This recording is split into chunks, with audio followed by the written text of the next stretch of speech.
الحمدللہ والصلاۃ والسلام علی رسول اللہ اما بعد۔ آج ہم سعید پتر عامر جمحی کی چرچا کریں گے۔ یہ اللہ کے سندیشتہ محمد صلی اللہ علیہ وسلم کے پرسدھ صحابی ہیں، وشیش صحابی ہیں۔ خیبر کے یدھ سے پہلے ہی یہ مسلمان ہو گئے تھے اور انہوں نے پلائن کیا، سندیشتہ صلی اللہ علیہ وسلم کے پاس پہنچے، خیبر کے یدھ میں بھاگ لیا اور اس کے بعد جتنے یدھ رہے سب میں اپستت تھے۔ عمر رضی اللہ عنہ نے ان کو حمص کا گورنر بنایا۔ یہ بڑے نیک اور بڑے اچھے ویکتی تھے۔ عمر رضی اللہ عنہ نے جب ان کو گورنر بنانا چاہا تو انہوں نے کہا کہ مجھے اس کشٹ میں مت ڈالیے۔ تو عمر رضی اللہ عنہ نے کہا کہ میں کسی سے اتم بنا کے تمہیں نہیں بھیج رہا ہوں اور کسی کا اتپیڑن کرنے کے لیے بھی تمہیں نہیں بھیج رہا ہوں، پرنتو میرے بھیجنے کا لکشیہ یہ ہے کہ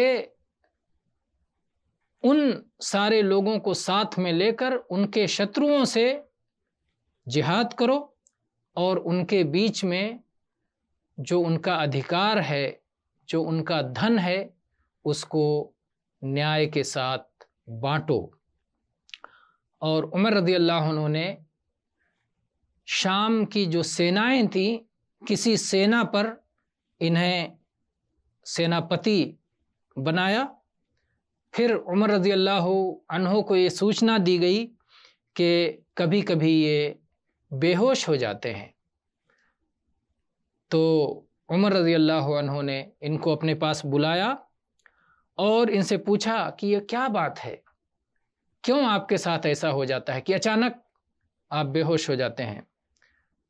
تو انہوں نے وستار سے اس کے پیچھے کا کارن بتایا اور کہا کہ خبیب رضی اللہ عنہ جو عدی کے پتر تھے اور اسلام سویکار کر لیا تھا، انہیں مکہ کے لوگوں نے گرفتار کر کے انہیں پھانسی پر چڑھائی۔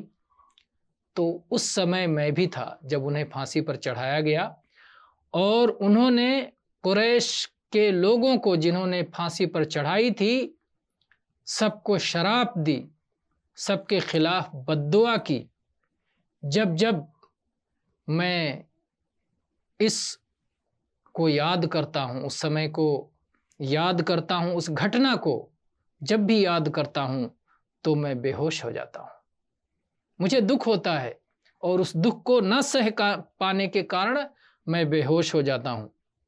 عمر رضی اللہ عنہ نے جب ان کی یہ بات سنی تو دوبارہ انہیں ان کے کاری پر واپس بھیج دیا اور سیناپتی انہیں رہنے دیا۔